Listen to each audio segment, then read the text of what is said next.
Today's horror manhwa dubs and narrations are from the anthology Noctourne. I'd like to give a very special thanks to Mr. Storybot for agreeing to collaborate with this video. Check him out in the top comment as well as in the description. Story number 1. Neighbour. My new neighbour is very strange.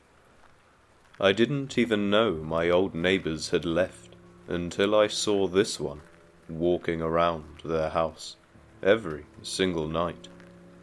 I can still remember the eerie footsteps that I would hear all the time. Looking back, it probably has been at least a couple of weeks since I last saw my old neighbours. If my memory serves me correctly, it was a father and his 2 daughters. But little did our dear protagonist know that deep within that old unit were the gruesome husks of the old neighbor's children, their heads dismembered from the top and their ears just drooping, hanging from a slim piece of skin. And that same new neighbor just lurking around the house. Make matters worse, it wasn't just the children.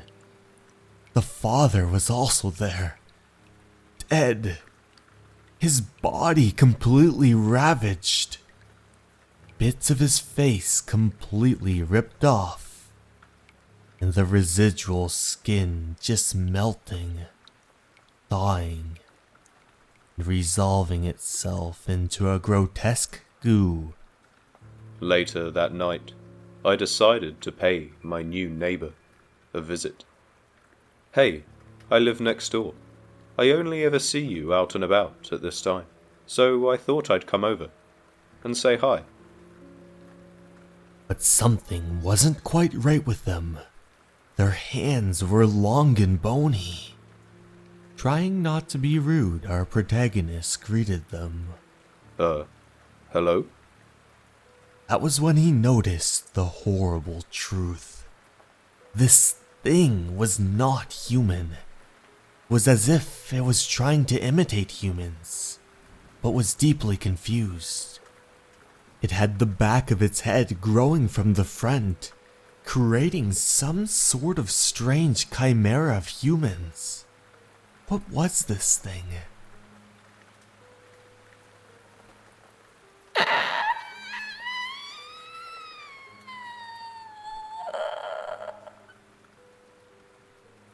Since that night, the neighbour has started to wander around my house too. Story number 2. Keratin. That night, I found myself very disturbed, looking into the mirror, questioning myself about a strange woman who likes to visit my apartment. She always comes in through the window, her head protruding with not just 1, but 2 devilish horns. She has been visiting every single night since Kate and I moved here, and each night that she visits, I end up with the same bruised mark on my forehead. I couldn't tell Kate. After all, we moved here to get away from what her friend did in that wretched museum. Now, let me explain to you the events in chronological order, deep into the latest hours of the night, while I was fast asleep. Suddenly, I was awoken by the slam of a hand on the glass window pane. I watch as the hand slowly scrapes down towards the bottom, until it phases right through. It's horrible, every single night waking up to this thing entering my room. I'm always awake, but I can't bring myself to move. that thing's terrifying horns just barely visible at the edge of my bed. And that is when it crawls onto my bed, moving toward me. And yet I'm still unable to move. I'm always left helpless, forced to watch as its sinister face looms directly above me. The entity moves closer and closer toward me, reaching its hand outward and placing it on my cheek, and then softly kissing me on the forehead with its velvet black lips. Now, this has to be a dream, right? Or some sort of sleep paralysis. But then, how did I get this bruise on my head? Finally, I decided to take time off of work. I had to collect myself. I earnestly hoped this mark would just disappear, but all I could do was hope that this mark would just disappear, that it would just go away on its own. But that was when he rubbed his eyes. He looked off into the distance, and he saw someone who resembled that demon. He couldn't believe his eyes. She but let out a smile. Later that day, "Are you coming to bed, dear?" But unfortunately, he's still having those strange nightmares. That woman still comes to visit him every night. I'm thinking I'll just sleep out here actually. I don't want you to catch whatever I've got to. To hurt me? No. She just kisses my forehead.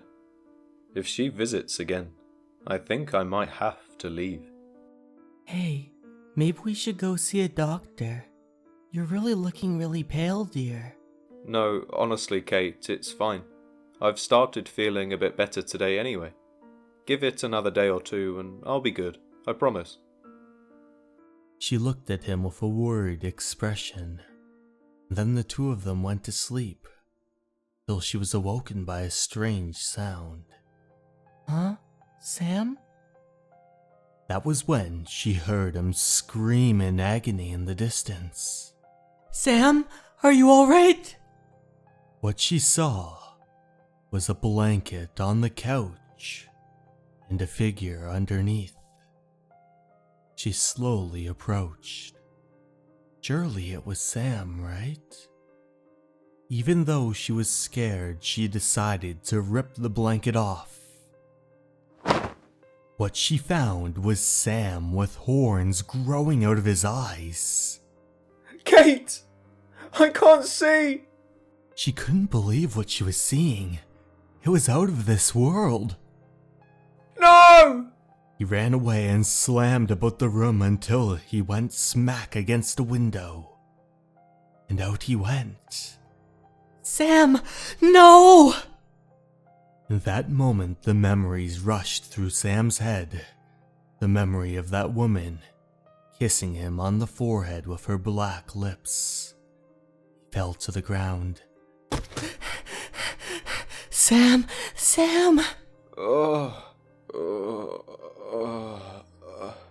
Oh, thank God you're okay. I called an ambulance. We'll get this fixed. At that moment, in an eerily familiar series of events, Kate. Sam kissed her on her forehead.